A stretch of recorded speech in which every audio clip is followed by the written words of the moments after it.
राजवीर एक अमीर परिवार का इकलौता बेटा था। उसे हर वो चीज आसानी से मिल जाती थी जिसकी वो इच्छा करता था। आजकल उसकी नजरें एक नए आईफोन पर टिकी थीं। उसके माता पिता ने उसे समझाया कि उसके पास पहले से ही एक अच्छा फोन है और अभी नए की कोई जरूरत नहीं है। लेकिन राजवीर अपनी जिद पर अड़ा रहा। उसे लगने लगा कि उसके माता पिता उसकी जरूरतों को समझते ही नहीं हैं। एक दिन गुस्से में आकर और अपनी इच्छा पूरी न होने से नाराज होकर राजवीर ने घर छोड़ने का फैसला कर लिया। उसने कुछ कपड़े और थोड़े से पैसे लिए और बिना किसी को बताए घर से निकल गया। शुरुआत में उसे थोड़ी आजादी महसूस हुई। उसने सोचा कि अब वो अपनी मर्जी का मालिक है, लेकिन जल्द ही उसे एहसास होने लगा कि बाहर की दुनिया उतनी आसान नहीं है जितनी वो सोचता था। उसे रहने के लिए कोई ठिकाना नहीं मिला और जो थोड़े पैसे उसके पास थे वो भी धीरे धीरे खत्म होने लगे। उसे पहली बार भूख लगी और उसे पता चला कि घर पर हमेशा तैयार रहने वाला खाना कितना कीमती था।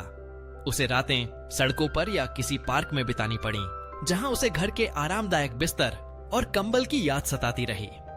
बाहर के लोगों का व्यवहार भी वैसा नहीं था जैसा उसने सोचा था। कई लोग उसकी मदद करने के बजाय उससे किनारा कर गए। इन मुश्किल दिनों में राजवीर को अपने माता पिता की बातें याद आने लगीं। उन्हें उसकी चिंता रहती थी, उसे प्यार करते थे और हमेशा उसकी भलाई चाहते थे। उसे एहसास हुआ कि उसने एक बहुत बड़ी गलती कर दी थी। आईफोन तो सिर्फ एक मामूली चीज थी, जबकि उसका परिवार अनमोल था। कई दिन और रातों की तकलीफ के बाद राजवीर पूरी तरह से टूट चुका था। उसे अपनी गलती का गहरा पछतावा हो रहा था। उसने फैसला किया कि अब वो घर वापस जाएगा और अपने माता पिता से माफी मांगेगा।